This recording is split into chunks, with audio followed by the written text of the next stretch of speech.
Good afternoon, everyone, and good evening as well, since we will be going to the evening hours here with this amazing continuation of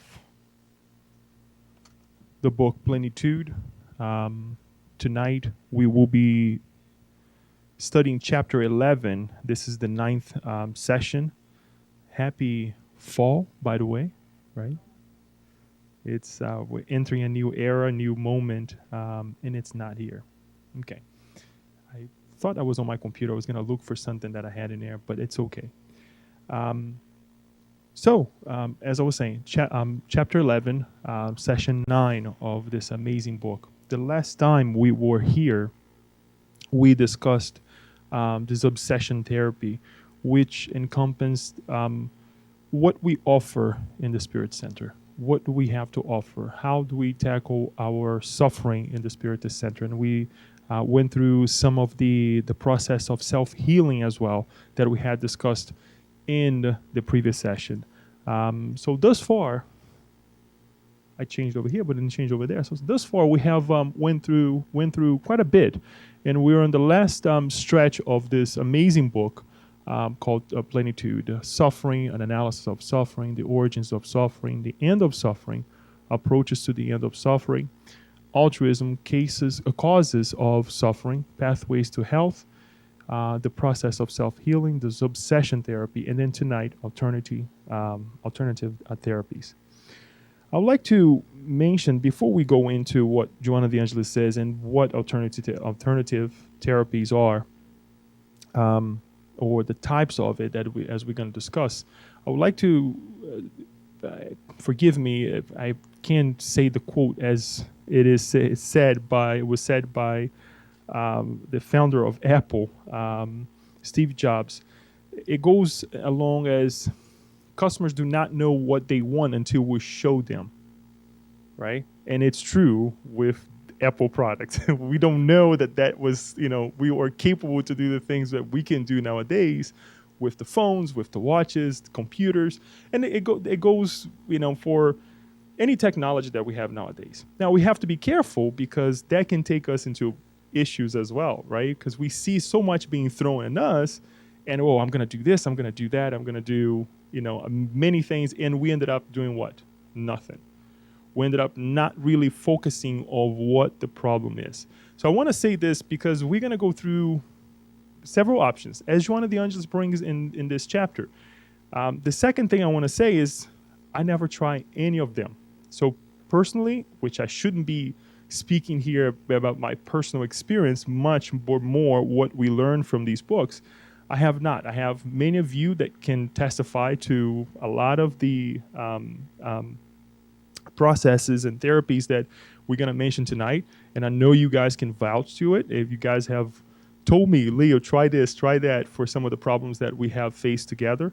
But I haven't tried, so I can't tell you. The thing is that I will try to do tonight is to bring some analysis based on what she brings to us in the chapter, as well as what we get with conventional science, okay? So Joanna de Angelis brings to us this idea of alternative therapy, right?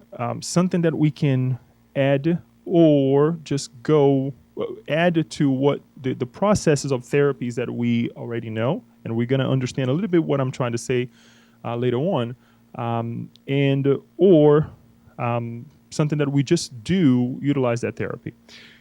But I want us to really focus what she says at the beginning, and we're going to connect to some of the other slides and some of the things that she brings as well towards the end of the chapter. She says the following: ignorance is largely responsible for suffering, for it generates selfishness, which in turn fosters attachment to and passion for people and things. If anything, I really want us to stress on this first slide over here. And yes, we will bring the text. We will be discussing, I would say, 90% of what she brings in this chapter, because it's important. Because without this, all the therapies, all the treatments, anything we try, Tylenol, Aleve, even a hug, it will not help. It will not help. Considering the impermanence of everything in a world of constant change. Attachment is an illusion for halting the march of events and putting everything else on hold, preventing the emergence of reality. The impermanent is the transitory materialization of reality. Consequently, any overattachment to form produces suffering on account of the inevitable changes it undergoes. This is analogous to trying to stop time, which is an illusion that will only frustrate anyone attempting it. So, attachment. The ignorance, the attachment that comes from our ignorance towards things and towards people. Being possessive. It's my husband, it's my wife, it's this mine, it's that, it's my church, it's my work. Everything is transitory. Everything shall pass. The bad things, which is awesome, right? Because we don't want to suffer for the rest of eternity. And the good things as well, because we will discover other good things. We were discussing this last week where, we always tend to analyze things, compare things, right? Which is okay. We do something fun today, and then we want to do the same thing at another day with different people. Guess what? It's not going to be the same. But because we take that moment and we compare with something of the past, we tend to evaluate one better and the other worse. But we forget the values that we get from it. And the values are different. So because of that, they're not supposed to be the same. But how much emphasis or what goodness are we getting from the two situations, right? And that goes with anything of life. That goes with relatives. Why is I'm attached to this brother more than the other? Well, you're comparing the two situations. Why am I comparing, my relationship with this boss with that boss, with this instance in life to that instance in life, right? So we have to really kind of reevaluate when we are comparing things, which is good, but then we have to give the right value. But we attach ourselves. We connect to it, and we don't want to let go, especially when they're good things, right? Oh, my gosh. And then you don't empty your cup, like Daniel likes to say, for new things. It's always full. It's full for something of the past that you don't let go. And this creates issues in our lives. Thus, most infirmities originate in the emotions as a result of an energy imbalance that spills over into the mental or physical arena, harming the organic structure. The therapies of classic medicine almost always focus on sustaining the body by stopping illness and destroying harmful invaders. Great, right? But is that everything? In other words, we know what's causing, right? The root is right there in our ignorance, in our conscience, in our hearts, right? It causes, it troubles our physical body, one way or the other, right? We feel this pain, we feel that, we feel imbalance. We're also talking about an instance yesterday at work where we receive an email of the divisional manager saying we're going to have a conference call, we have an announcement to make. Usually when that happens, it's something really big that is happening with an institution that is huge. Many of you know I work in the bank system. Guess what? All craziness went loose. What is it going to be? It's like, it doesn't matter. When the time comes for us to get on the conference call, we will find out. It does not matter. And no wonder we have people with stomach issues, headaches, constant headaches, right? Tiredness, stiffness, because they can't wait. The whole body is now like, oh my gosh, what's going to happen? What's going to happen? It doesn't matter. Well, it will matter when it comes, right? But we tend to overemphasize on things that we have no control. And sometimes we wonder, why am I suffering? And I'm relating here with the physical body, the stiffness, the stomach issues, the back issues, the problems that because it's easy for us to relate to it. And then we have to think, is it really my body that is causing this, or am I causing my body to react this way? With minor methodological variations, all Western medical philosophy is focused on that goal as being essential to health. Again, to stopping the illness. Let's block the illness. Let's block the pain. You take medication You don't feel a thing, you feel great. But what is the root of it, right?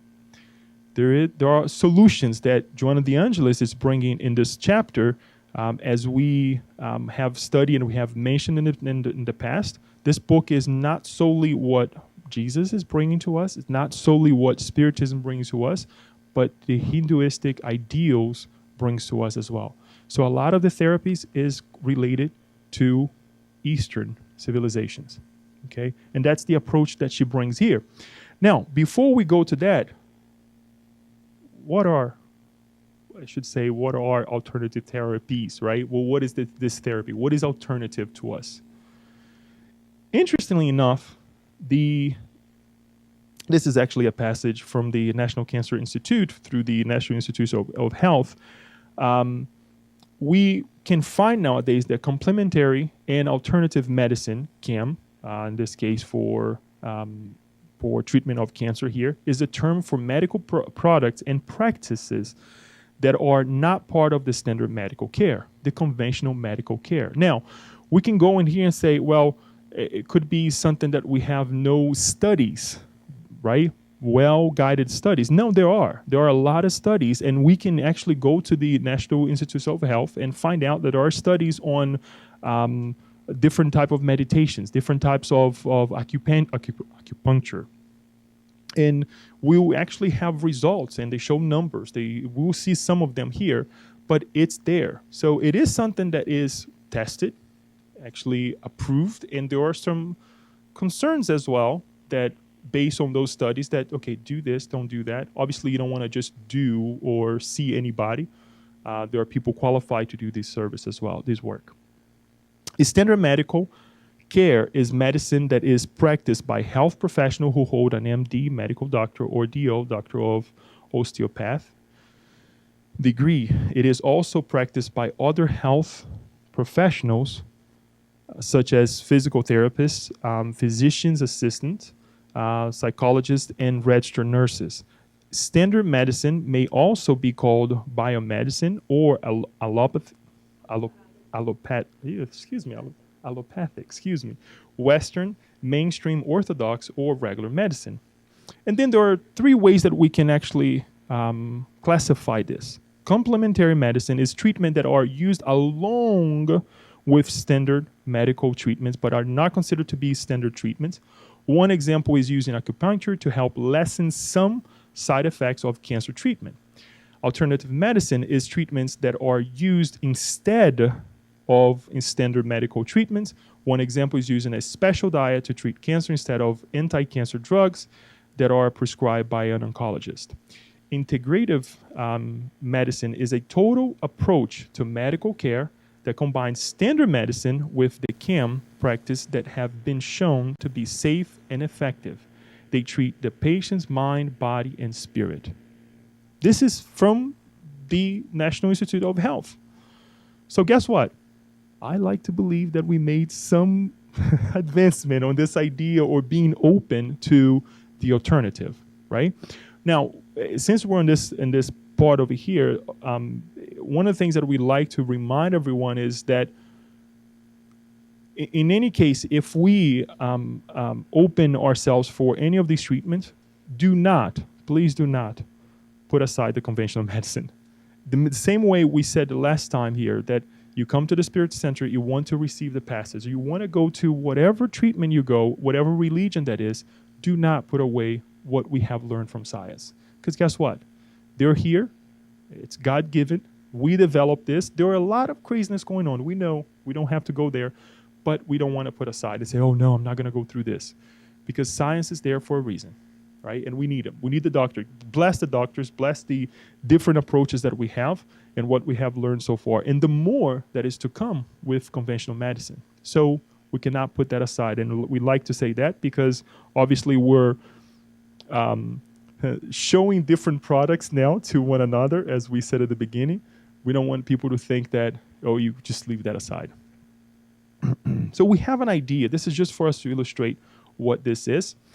10 most common complementary health approaches among adults. This is a 2012 study. As we can see, I see charts. Please forgive me. I see markets. I see different areas that we can tackle, right? We're not here to make money or to, promote this or that. But my point with this comment is that look how huge natural products are. Look how huge the deep breathing. I was thinking, really? And it's something that we hardly talk about it, right? The other ones, yoga, Tai Chi, Qigong, the chiropractor or the osteopathic manipulation, meditation, massage, and different things. I mean, we see that there are several options, and the good thing is that we are exploring. So when I said market, is that we are exploring these different areas of our life, because in the past it was something for, as we will see here, mostly for what? For our Eastern societies. Nothing for us here. And we see this development and these treatment being utilized as well and being offered by conventional doctors. Why don't you try this to minimize the pain? Why don't you try this to connect with a different reality of life, right? So now we come and give emphasis a little bit to what Joanna de Angelis brings in terms of what the Eastern wisdom is bringing to us. In contrast, Eastern wisdom has held for millennia that since illness are the result of the disruptions of energy due to cause examined in previous chapters, they must be combated at their roots. We talked about this. We don't have to go back. We can watch the videos, read the chapters. What is causing this problem? Will you find an answer right away when you ask that question? Quite frankly, no. Right away. Because in the same way that we develop the illness little by little, we're not going to find the answer right away. It's going to be little by little. In other words, you will ask today, and you perhaps find the answer months from now, perhaps a couple years from now. And you'll be wise enough to say, this is it. This is what's causing. My approach towards this, my issue, as we had read with Happy Life somewhere here, about not forgiving, not giving the option to let go of something that I held from the past. And now it's bothering me in my physical body. Let's look for the roots. Thus, there are various alternative techniques for acquiring health by abolishing such causes. These therapies are now appearing in the West, making way for eliminating or at least modifying suffering by restoring the person's balance of energy. Spiritist science, in turn, recognizes that all suffering stems from the misuse of free will. Therefore, the key to ending suffering is the individual's moral regeneration. And I put this in red in the next paragraph as well because we really want to take this home. If anything, let's take this home. Our free will. And it's something that the abuse of our free will, it's not something, or let's say, us trespassing our capabilities or our rights, right? And not exercising our duties. It's not something that we only do once. We do it several times. So it becomes what? A behavior, customs that we're all doing. Sometimes we think that, I'm the only one suffering. No, there are a lot of people suffering. And why do we suffer? Why do I work with these individuals that are this and that way? Ask ourselves. I have been asking myself that right now. Is that something that connects me to those individuals? Because I am I don't like to call myself or to see myself as a savior that is going to that location and saving those individuals. Not that they're the worst people in the universe. I'm not saying that. But why do I live in this society? What I'm trying to say is that in order for us to be here, we must connect some way. Sometimes we connect because we love great things. We do great things together. But in the level that we are right now, we have to question ourselves. What connects us? What feelings, what ideas, what ideals, right? In terms of things that we do every single day, repetitively. It's this misuse of free will. And now we're reaping the consequences. Because now we have an idea. We realize we have been doing something wrong, but we have to atone for it, right? But it's not for us to be sad. This is just an alert for us to get out of it and wake up from it. This thesis extends to the problem of illness, as we have been saying. And then she says, without a corresponding moral change, any therapy used may modify the patient's physical condition, but not heal it.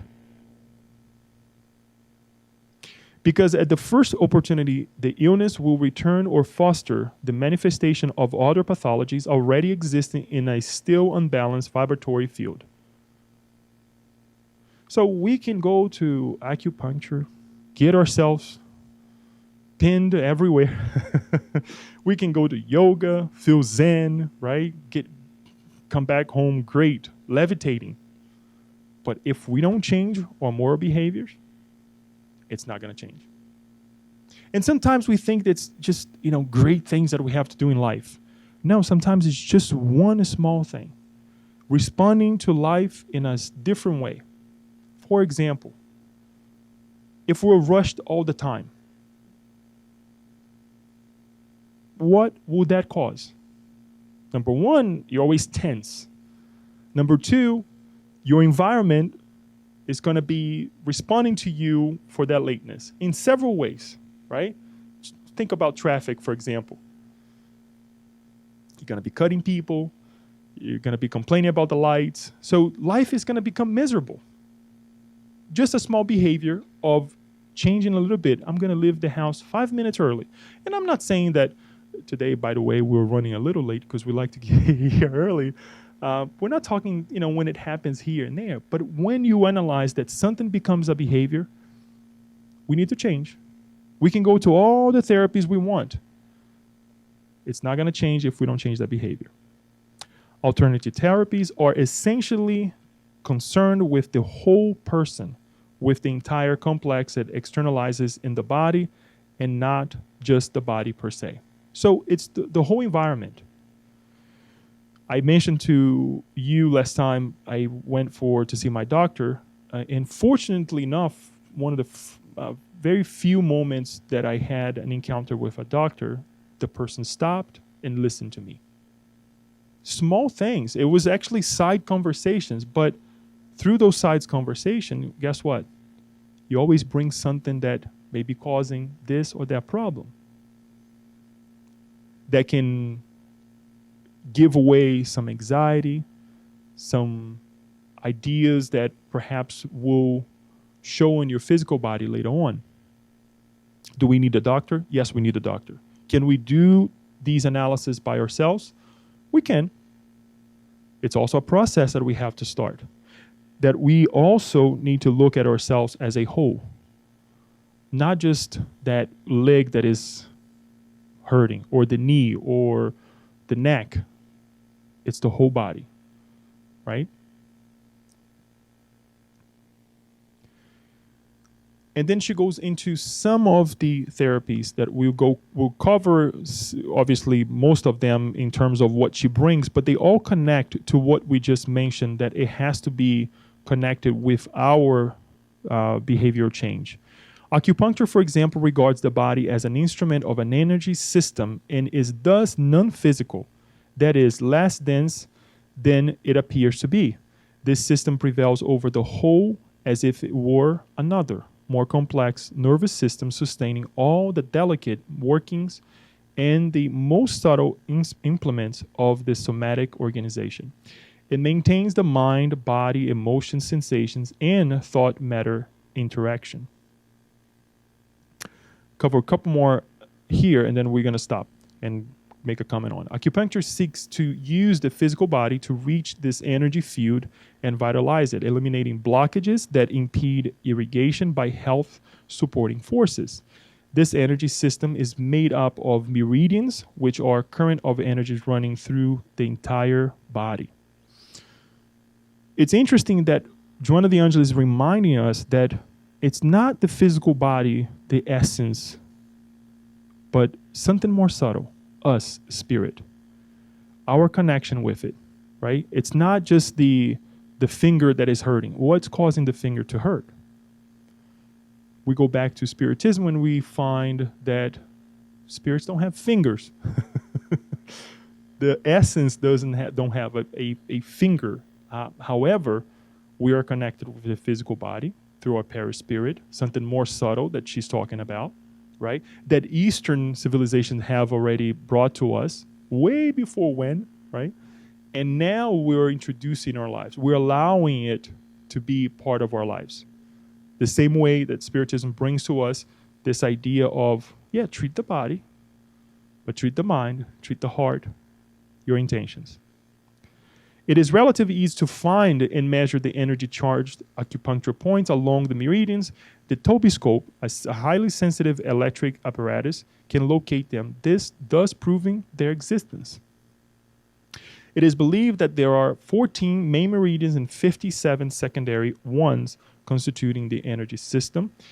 If there is any blockage in the energy flow of any imbalance resulting from a destructive, mental force and reproachable moral acts, infirmities take root.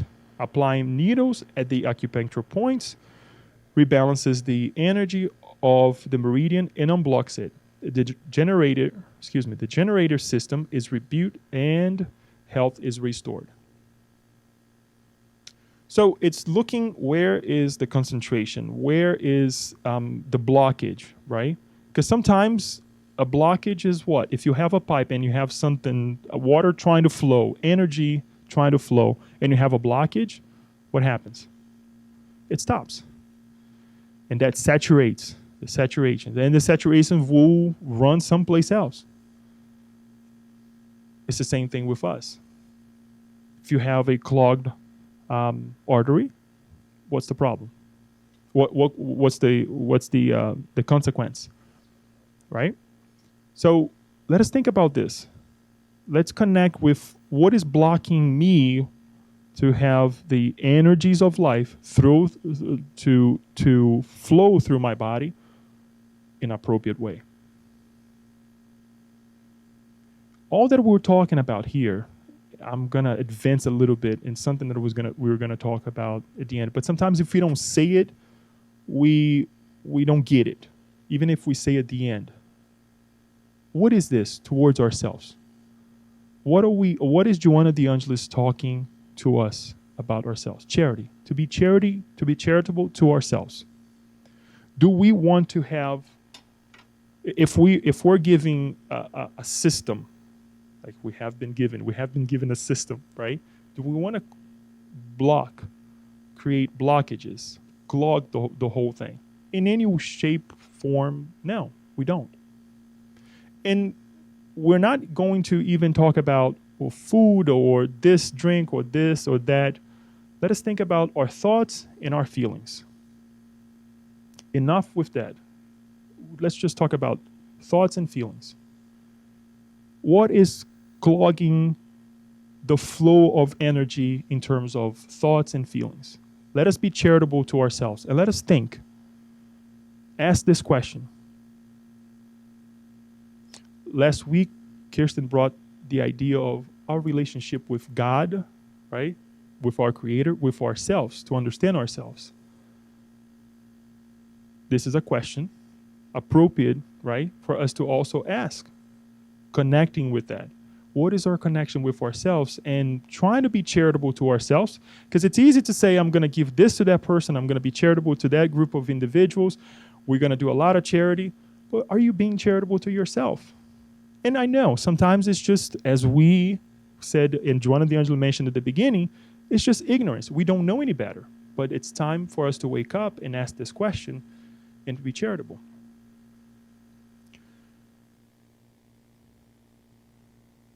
Another practice of inestimable,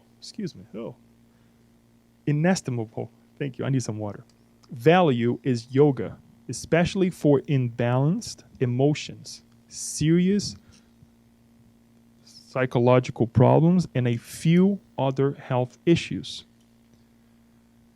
Knowledge of the chakras, wheels as sources of energy, in the body's vitalizing system has provided techniques for the development, nourishment, and balance of forces for maintaining the physical body, which the spirit uses in the process of evolution. So we see here that she's combining several approaches of different therapies, and we'll see the reason why. One of the things that we like to bring over here before we go on, that we also acknowledge the chakras, not under the name of chakras in the spiritist science, but the vital centers, right? And we have seen it here, we analyze, and we hope to help the comers of a spiritist center who receive the passes to rebalance these points as well. In this case, as we learned from the Eastern alternative therapies as chakras. The chakras, traditionally 7 in number, are considered to be organs of energy. And we can see, just have an idea what they are in their names as well. The crown, third eye, throat, heart, solar plexus, sacral, and the root chakra as well. From the crown chakra down to the root chakra, they support the body's mental and physiological functions. According to the same tradition, the most important thing about the chakra is that it is called the Kundalini energy, also known as the sleeping serpent, which ascends up the spine, nourishing the chakras while being sustained by them. It is also responsible for energizing the nerves. When dormant at the base, it automatically tends to the organization of the chakras.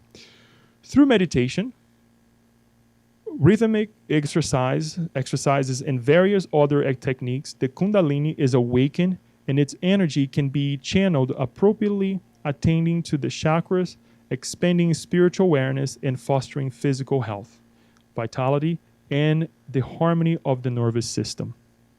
I read this whole thing because we see the practice of yoga. We see here the treatment of the chakras, right? And down we see meditation as well. That is connected with this ability of activating this Kundalini. That reading a little bit about it, it is actually concentrated in the root chakra. That depending on how that is awakened, if we can use that, it can bring a lot of good. But also for individuals who may not know how to deal with it, guess what? Can create some issues as well. So look for a professional, someone who knows, who understands a little bit. What Joanna de Angelis is bringing here is that through these, the work of yoga, of the understanding of the chakra, as well through meditation, we can awaken this force that is within ourselves. But how can we connect with something that this amazing energy, right, that is so liberating, if we don't liberate ourselves from the difficult things of life, the petty things of life, right? Yoga fosters psychophysical balance and has become an invaluable form of alternative therapy. It's funny because this past 2 weeks I actually start redoing or stretching with some yoga techniques that I have learned a long time ago, and I stopped using it, right? And I was like, this is so hard because I haven't done it, right? And just to stand still in certain position, it's like, wow, this really, you really have to have a strong mind, a strong will to stand sometimes for 30 seconds. We're not talking about a long time. And we see the yoga practitioners doing things that we're like, wow, that's a point of, or a condition of life that I would like to get to, right? Just an exercise for, or an example for us to see how hard it is but attainable. I think it's attainable for any of us, for us to do if we put our mind into it, if we disconnect from the stiffness of life, right? Chromotherapy may have been inspired by heliotherapy, the latter consisting of the balanced use of the sun's rays, causing a salutary activation of the body's vital mechanism.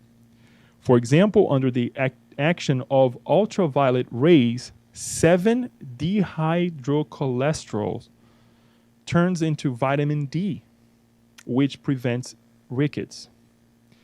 Its results are excellent when, under careful control, the time of exposure to the sun is increased for treatment spasmophilia, childhood anemia, and asthma, various types of asthenia during convalescence, cutaneous tuberculosis, multiple dermatosis, and etc.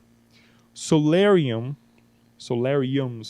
have been shown to be effective against neurasthenias, neurasthenias, and etc. as well. So, different one: yoga, chromotherapy, solariums that you mentioning over here. The lights, how we deal with light.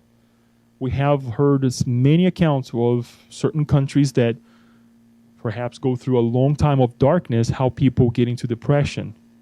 And we have the sun throughout the year, right?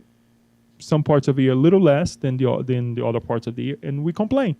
Oh, it's still bright. Go to the sun. Of how much you can utilize, right? I mean, you don't have to be exposed. Nobody's telling you for you to get, sunburn, but we see the benefits here.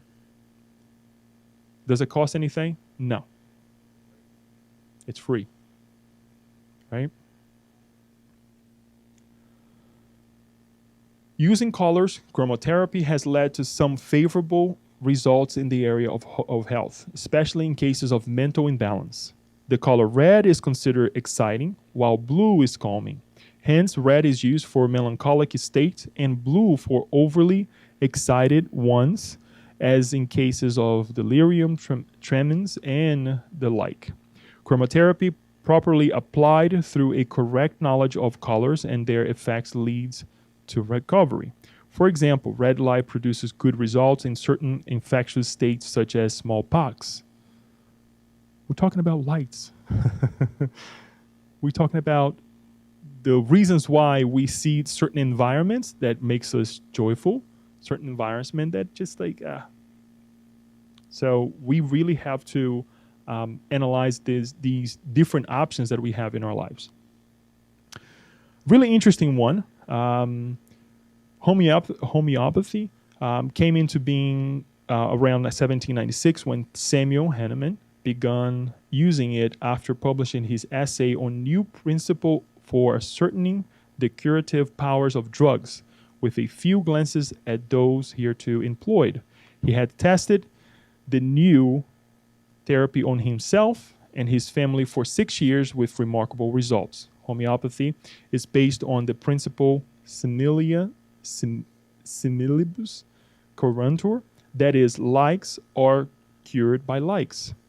Through infinitesimal dilutions in which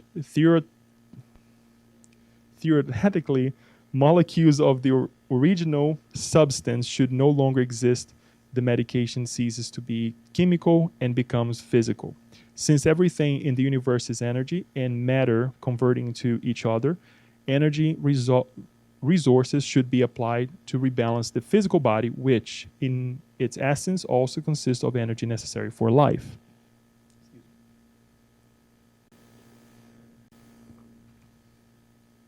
Interestingly enough, there is a passage, very interesting passage, by Hahnemann on the Gospel according to Spiritism.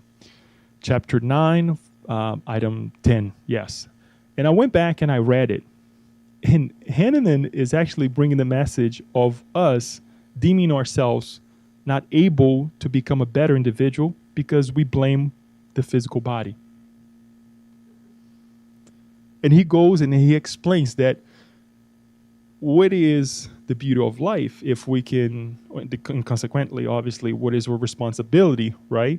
When we're blaming that the physical body is acting over us. Does it happen? Yes, it happens. We blame the body and we say the body doesn't want. Yeah, the body's heavy. Yeah, the body, to get up with this huge body, it's not easy, I'll tell you. I really envy short individuals at times because they can move easier the center of gravity is, connected, through shorter limbs, with the other parts of the body. It's not easy. Gravity in itself, it's not easy, right? Making a change in our lives, it's not easy because we have done so many times. But we cannot blame the body. We cannot blame God, therefore, and that's what he said, for us not being able to change. If we're not changing, it's because we're not exercising our free will, as Joanna de Angelis says, hard enough. Being charitable enough to ourselves. We think that being charitable is that idea of poor me or poor this person. No, it's to be aggressive. It's to say, I will make a change, whatever it costs. Time, effort, telling other situations or other individuals, no, this is my time to take care of myself. And this is perhaps to stop and rebalance ourselves with one of these therapies or simply meditating. But we give the excuses that, I have to take care of this, I have to do this, I have to be the savior at work or of this situation at home. And what about yourself? What about our evolution? And this is not being an individuals that just think about ourselves, right? Because we have our evolution to take care of as well. Do we think that our mentors, while they're taking care of us, they're not evolving, they're not studying, they're not taking care of themselves? They are. Perhaps we are the school for them. Yes, in many cases. But they are evolving. They are taking care of themselves too. Do you think they don't stop and pray? So why we want to be the mentor, the savior of the whole universe? Guess what? You're not. We are not. And I include myself on this too. I want to take a moment for us to really envision this. And I brought this is more a step aside of what we've been talking in terms of the treatment. But I thought about bringing this in the past session. And I even talked to Paul about it.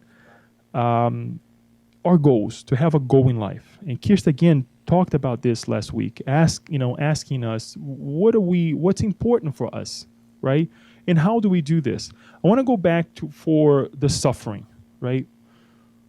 What is causing us to suffer, right? And we find the cause, or at least we think that that's what it is. Because even if we think and it's not, and we do something good about it, guess what? The result will be positive as well. That wasn't the cause, but at least that will not cause any other problem. But I want us to think about this. The word is smart, right? In order for us to pursue a vision or a mission for ourselves. Because we see mission statements, vision statements for institutions, right? And we forget that is there for a reason. A group of people come together and they sit down, right? Really storm about what the company wants to produce, what the company wants to offer. And they come with a strategy. And on that within that strategy comes their vision, their mission, and it has to have 5 elements that we will see now, right? And we can utilize this in our lives. We can certainly utilize this in our lives. Once we identify, okay, this is making me suffer. So we're starting to create ideas of eliminating things, right? We eliminate this, this, and this, and this, and that. So now we have to create a goal. So I don't want to go through this anymore. So it becomes a behavior, right? We have to create a goal for our lives that is specific. So what do I want to do? You have to ask yourself, let's be specific. Give an example. Let's say I want to have more time for myself. So, okay, that's pretty vague. So let's be specific. If I want to have more time for myself, I need to cut the unnecessary things that I'm doing in life. Perhaps I need to wake up early, right? Have to go to bed early as well, so I wake up early. So I have to create a specific part of the goal, something that I can truly do, right? It can be broad that enough that it's not gonna be attainable. It has to be measurable. How do we measure? We compare. Is it good to compare things? No, it's not. We compare. Perhaps we can use this in before January starts, so we can do our New Year's resolution, but something that is measurable, right? How can I measure what I would like to attain? By connecting with the past. I have done so much this year, but I want to do more next year, or this period of time, this past month, and I'm going to do this now. Since the idea is to have more time for myself, we can say, I have cut this, and this, and this, and that in my life, and I have this much time now compared to the past, right? You have to measure. Otherwise, you don't have a way to guide yourself, right? You don't have that lever that will guide yourself. It has to be aggressive, right? In the business world, they love to use this word aggressive, right? And I'm going to continue to use that word aggressive here as well. Because when we think that aggressive is just hitting things, being really bad at things or hurting other people, no, it's not that. Aggressive is something that it will create discomfort. Because if it's something that you're already doing, guess what? It's no go. It's not going to bring any change. It's going to be uncomfortable at the beginning. And then once you master it, once you see results, guess what? You see the positive behind it, right? It has to be realistic. It cannot be that tomorrow I will be Divaldo Franco. No, it's not going to happen, right? Since we're using, Divaldo and Joanna de Angelis here to bring this talk, it cannot be. It has to be what? What are the things that is causing in my life that it does not allow me to become a better human being, a better spiritist, a better husband, wife, son, or daughter, right? What is blocking me from becoming a better individual? And then you take steps. I'm going to reach this step first. Once I conquer it, I will look into a more realistic one. Because right now I cannot be here. I'll try to get myself down here, right? Last one, it's time bound. You have to promise yourself, by this date, I want to be at this position. By this date, in 2 years from now, I want to be free of this problem. And it's doable. So how do we apply this? What does this have to do? How do we apply this with this idea of therapies? Choose something that you believe that's going to help you in connection with the treatment that we have mentioned here, as Joanna de Angelis mentions, of the Spiritist Center, the conventional science that you have to go to the doctor, you have to check yourself, right? But on a day-to-day basis, whatever you choose, whether it's acupuncture, whether it is meditation, whatever it is, be specific. Go into it with an open heart to make a change. That this, let's say a month from now or 2 months from now, you can go back and say, this is how I evolved from this situation, and these are the results. And I'm delivering to myself. I'm not asking this for, Louisio to do it. I'm asking myself to do this. And it's a commitment both for ourselves. It's an example of being charitable to ourselves.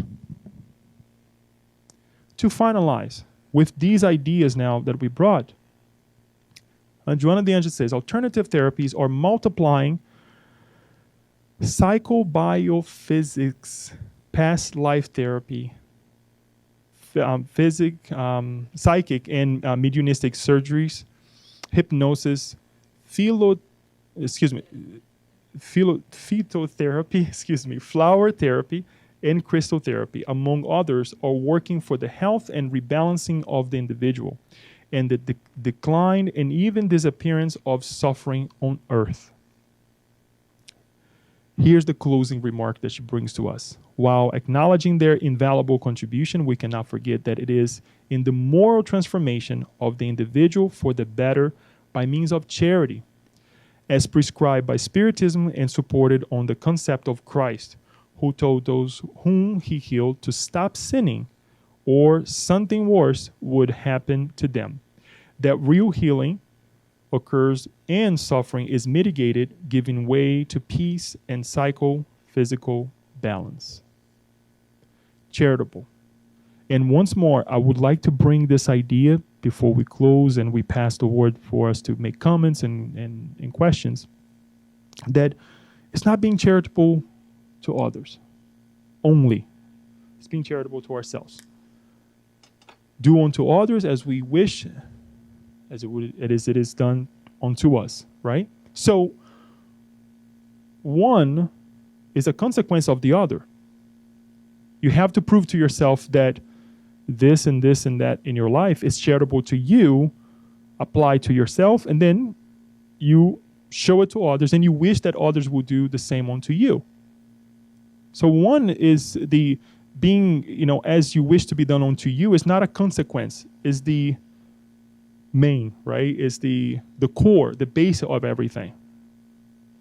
So this idea of being charitable is for ourselves. So we would like to ask everyone to choose. Remember the remark, right, that we brought at the beginning. There are many things for us to go after, many options, many treatments. But do we want to do everything? No. Choose something that will be appropriate to you. You can try different things, but obviously we don't want to do everything at the same time. And we really have to focus on a physical and mind change for ourselves in conjunction with these therapies as well. Otherwise, as we have seen here, as we have, Joanna de Angelis has mentioned in many, many times, if we don't change, it's not going to do anything. It is the same as having the Advil, the Aleve, whatever you want to take, painkiller that you're taking, but you're doing the same things. You're eating the same things, right? You take heartburn medicine, something, whatever over the counter, that alleviates. But 5 hours from now, you're going to eat something that is going to upset your stomach again. Perhaps the same thing that you had the night before. Oh, it's so good. Guess what? You pay the price again, right? So this is the idea, is for us to focus on something that is attainable, right? Measurable, as we said, and think about the future. Be a visionary. How do I want to see myself within a year from now? And it's beautiful when we talk about in Spiritism, what we're going to be, centuries from now, But before we get there, let's be realistic. Let's find something that we can tackle this time. Look at our resources, one another. We have people of the medical field here, other individuals who know a lot of other things, right? Just the fact that we are together, it's a beautiful resource already, right? That listen to this and try and understand this message as well. So that's something that we can accomplish together. And we have the Spirit Center, as we mentioned last week. We would like to invite everyone, before we pass to the questions and comments, that next month we will be talking about suffering in the face of death. This is really interesting. I bring this before we end because there are certain things that we cannot change, which is getting to an age, going through situations that we don't know, right? That perhaps will be hard. And this is for myself as well, because why is Joanna de Angelis putting this chapter right after, towards the end, right? Where we talk about therapies, but there are certain things that we cannot change. And suffering in the face of death is inevitable. The before, the during, and the after, obviously, that we go back to our true home. But let us think about this. To me, is liberating. Why? What can we do so we suffer less? Right? What can we do that if we suffer, we are in a state of mind and body, not only ourselves, but we are creating this environment for ourselves as well, that others are not suffering. That we will be taking this suffering as an enlightenment, as a moment for us to grow. And then when we get to the other side, we don't feel sad that we could have taken that moment with different lenses. So let us think about this. It's really important that we apply even these therapies to these moments too, before it happens again. On that note, let us open for some questions, some comments. If I cannot answer, I'll sit down, we'll read the book together again, and we try to find the answers. Kirsten. So I'm not sure on which slide this is on, but on page 120 of this chapter, she says, Spiritist science in turn recognizes that all suffering stems from the misuse of free will.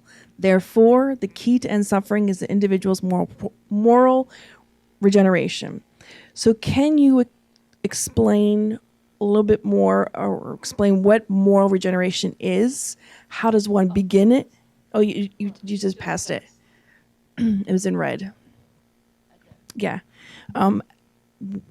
What moral regeneration is, how does one attain it, and where does one begin, and what does it look like if we're trying to obtain it? Because it's something that seems, it's vague. It's like moral regeneration. Well, okay, that can mean a lot of things. So what does that mean?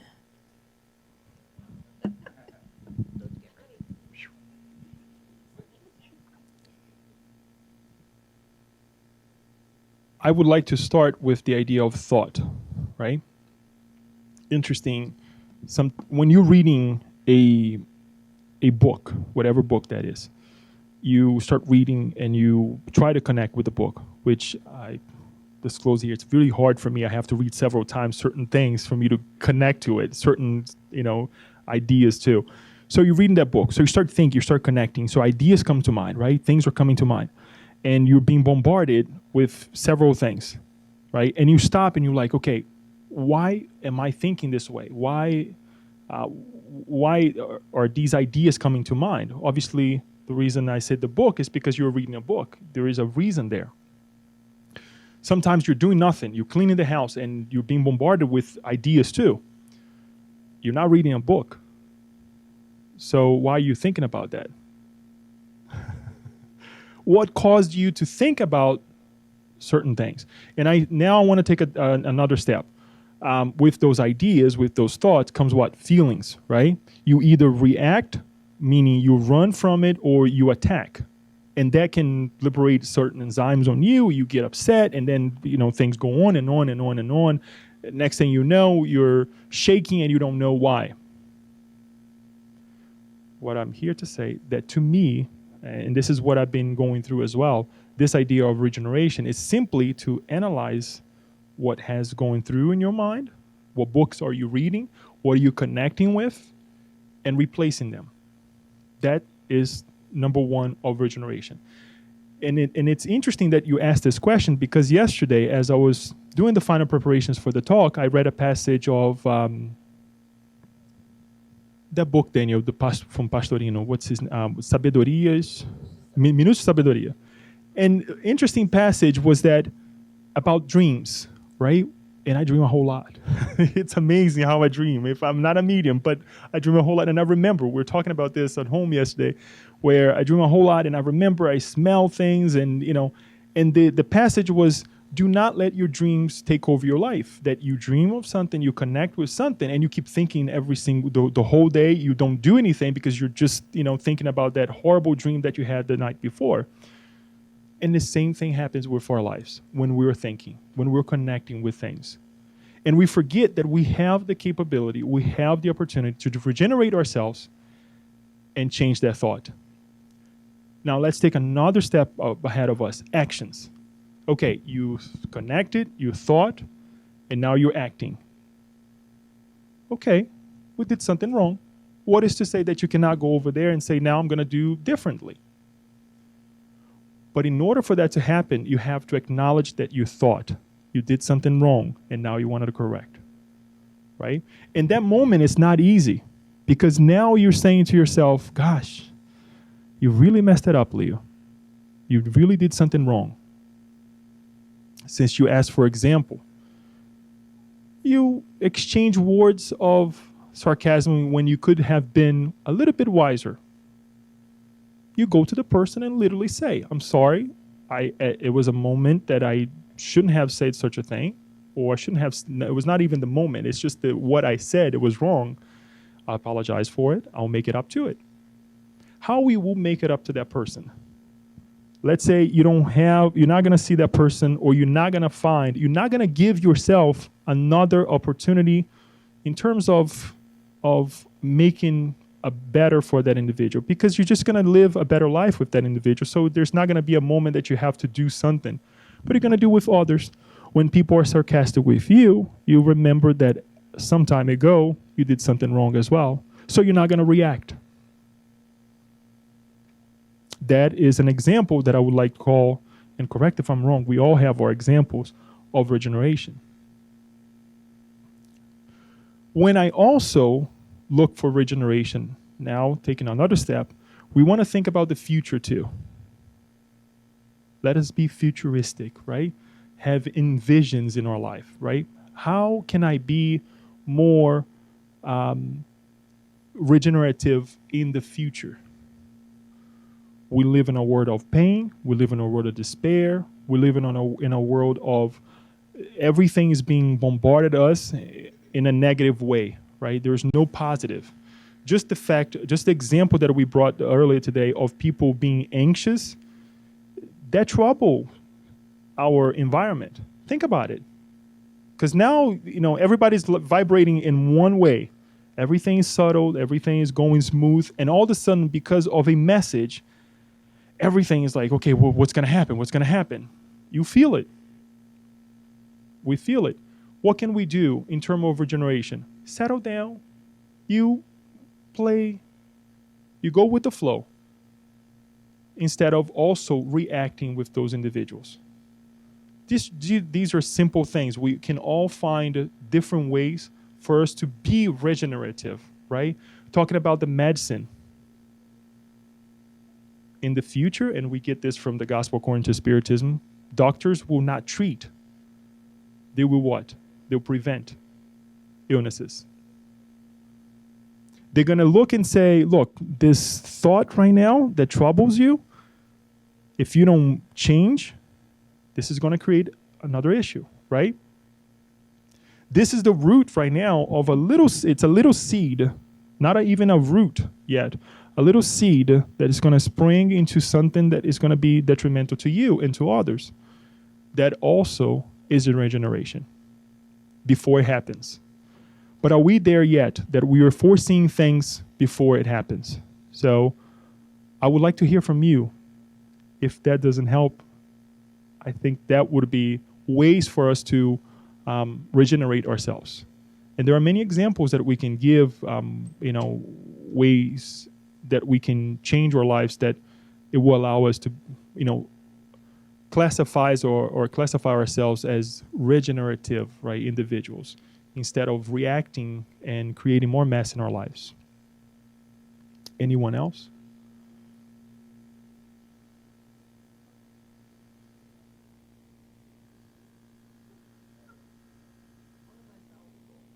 Huh? In the beginning, very beginning, you said about the root, first start is the selfishness somewhere. Let me see, where did you say? Yeah, ignorance. Okay, so I think the root is our ignorance in everything. Ignorance in a sense that we don't know better, okay? We're lacking at this moment. So it's selfishness. Because I was thinking sometime that could be rebelliousness, but still rebelliousness, it comes from selfishness, right? It's a derivation, it's something after the selfishness. Because I'm selfish, I may be rebellious. I don't want to follow the rules, follow the diet, follow the GPS, whatever. So I think my question is, if I would like to now go to that set of goals that you put the qualification of those goals in order to cut 20% of my selfishness, what I would do in practice. Because if I see there could be something very material, like I would like to lose such a pound, would like to say something, have more money or more time, more physical. But if selfishness is my goal, okay, moral. So this is a moral part, moral regeneration. When she was talking about moral regeneration, I thought about this, is to decrease my vice in order to also replace by some virtues, be more selfless, be more charitable. So what would be in practice? How would I would set a goal? So I think it would be easier for me, because of the Spiritism, is to be charitable. So although I'm not attacking directly my selfishness, I'm trying to go around by doing something charitable, hoping that in this process of doing something to others, I may decrease my selfishness, so my intolerance will be decreased as a consequence. My rebelliousness will decrease as a consequence of this. Perhaps, I was thinking, if you see some other way. I don't see any other way but that. But I think you're doubting yourself. We would be doubting ourselves if we say, I'm going to do charitable to maybe be less selfish. Why do I say this? Because we have to be specific. The reason I said little changes first, huh?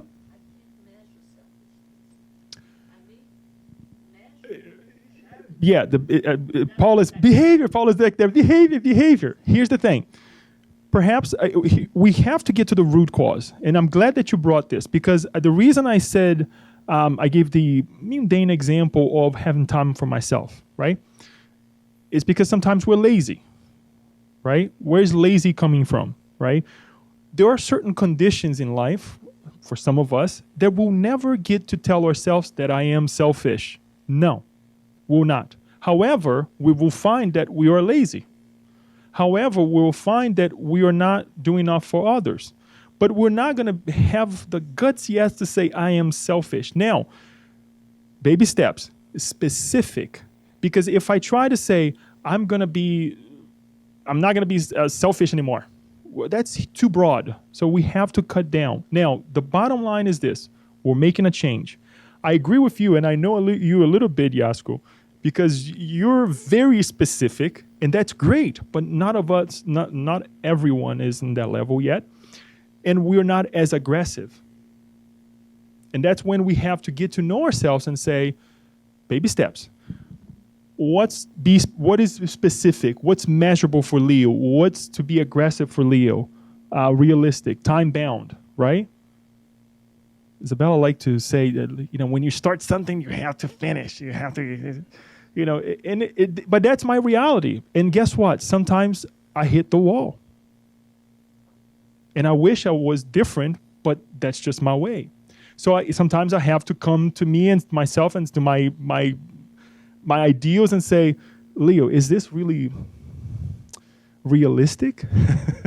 You want to do too much, right? And then we hit ourselves and we create more problems in our life. So going back to what you're saying, we're not going to get to that point, I don't think. Now, if we are at that point, can we be specific? Or are we specific, or being true to ourselves, being specific and saying, I'm going to do this, and that to be less selfish? We can. But again, there's a lot that goes into that. And perhaps your goal will be too broad that you're not going to be able to accomplish. So you take baby steps. You start changing your behavior, as Paula was trying to say back there, little by little.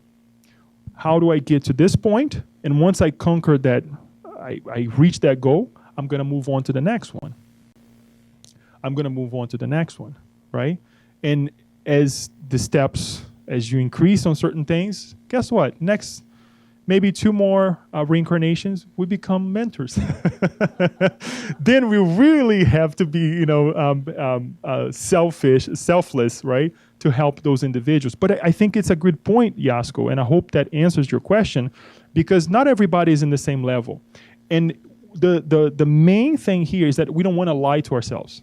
We get to the root, beautiful. Okay, that's the root of my problems.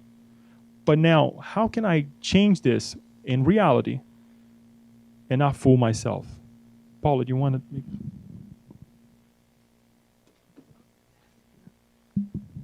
Thank you. That was very helpful and also enlightening, because alternative therapies have really not gotten their full due yet, especially in this country.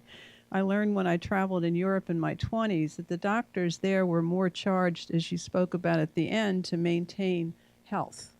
So there were more preventative practices, and it became more a lifestyle for the, I'm going to call it a client. Sometimes the word patient has other meanings. So I think we are making progress, just getting it integrated in this country. We have to thank Dr. Norm Shealy, who started the American Holistic Medical Society. He doesn't even like the words complementary and alternative, because they really are medical practices. And in a hierarchy, how serious is the illness is really what therapy do you apply. I wanted to mention, because I was reading in a Unitarian writing this morning, that today is the UN's International Day of Peace. And there was a suggestion at noon for people to meditate on peace, but we can still do that. And they also had an interesting definition for the word God. It was good, orderly direction, which is helpful. And I knew you were speaking on this topic tonight, so I wanted to bring these and offer if people are interested after we're finished, and they might want to look at them or put some in their camera. That's what people do now. But these are charts that I bought, most of them years ago, from The Natural, which is a health food store that now has moved closer to here. It's catty-corner to that athletic center. And this one was particularly helpful to me when I was starting out with these other types of medicine. It was a chart looking at using drugs or natural therapies for a certain condition and giving a lot of specifics. It's not saying what to do, but we're better informed when we have more facts. Another chart summarizes homeopathy. Another one is herbal medicine. And the last one was a new one I found in Staples. It's amazing how you can get these quick study guides, since there are more courses being offered in these subjects now. So it's just to encourage people, if they're interested, there's some easy ways to jumpstart your knowledge. One of the things that I want to point out, and I thank you so much, Paula, for bringing this, is that natural medicine is another area that is very, I mean, we saw the chart, but it's very well explored nowadays, and there are a lot of information, really scientific information behind a lot of natural elements that we can really benefit from. And sometimes we're just not informed. Well, most of the time we're not informed. The ignorance, again, that we don't look for, we don't read. It's just a matter of using Google for something else. Yes, 1 second. I'll get Daniel real quick here, and then we'll get to you. Yeah, it's going to be very quickly. I like this topic, alternative therapy, because in a planet that we live in, our population, we have a subpopulation of people, and inside of this population that's not going to follow the conventional determined therapy, and we need to acknowledge that. The reason that we are in different level of evolution, spiritual and material as well, because some of people that I incarnate, they bring from past lives some, majority of us, some conditions that will make their body different than others. It's necessary that we have an open mind to embrace different therapies. So there is no wrong therapy. There is appropriate therapy for the person or the individual or the population of people that needs to have those kind of therapies. So I think in Spiritism comes and make peace between what people that is pro to alternative medicine against those that's not in the alternative medicine. So because they put everything together and explain, Joanna de Angelis very wisely, in this chapter that you just present here, she was not deny or against anything. She was just clarifying that those therapy is important and is an opportunity for individuals to really find healing. So the question is, what kind of healing we are looking for? Is healing of the body only? And I think that's the question that Kirsten asked about, the moral healing, that by consequence will affect the healing of the physical body. Thank you, Daniel. It is true. And I commented with Kirsten last week about, after her talk, how well Joanna de Angelis brings reason into matters of the heart, right? In a way that is subtle. It's not, she doesn't deem this or that wrong, but it gives us the option with a great foundation that we can truly say, okay, this makes sense, right? It's not up in the air. She's bringing Eastern medicine to us in a different way, as Daniel said, making peace with the other reality of life. Because if we have made the advancements in conventional science, because people sat down and studied, they made effort to change, right? So we have to acknowledge, we have to be open for it. So. Hi, I just want to get back to what you said, Laura. Paula, sorry. I just wanted to say that I was skeptic about homeopathy, and it's true, in Europe we do use it, especially for babies and little kids. And I didn't believe in it because they look weird. Maybe when he was sick, when he was little. So, I think there is something homeopathy. Homeopathy. Yeah. That's all I wanted to say, to go back to what you said. We have, as I said at the beginning, we have people who vouch for, who believes in it, and it has helped. So I think we just have to be open. When we're open, we have to get to the bottom of it. Do our research. Ask people, how is it? How can I apply in my life? But I don't want anybody to lose focus of who we are and what we really want for ourselves. Because sometimes we have thrown at us and we lose focus. What's my goal, right? That's why we brought this. Final comment? Yeah, I think the homeopathy nowadays is very much more scientific level. We can understand better than when I was, learning drug therapy when I was a student 50 years, 60 years ago. That was a drug therapy, so it was based in dose. You need to have that amount of pill, that amount of each 6 hours, whatever. Nowadays, because of the physics and the energy, understand more about subatomic energy also. Quantum physics, we know all the shaking. You are making resonance with certain type of frequency. And that may release also all the subatomic energy, that some that we know, some that we still don't know. That it has a therapeutic, effect. It is the ingredient, actually, because after all, we are all energy body. So now it's coming all together, actually. It's not anymore the chemical, the molecule. It's subatomic energy, where you don't make anymore the difference between wave and particle. It's both. Can be particle and the wave. It depends on where you're seeing this. So it's what the shaking, how many shake you do, and dilution, shake again, dilute and shake again. It's all energy. So it's more understandable now. And this reminds us that we have to do what? Study more. Even Dr. Arakawa here is telling us things that we don't know. So I thought that was the last one then. No, just joking. No, it's here. Here, wait a minute. Yes, for us to reflect. This is a reflection for all of us.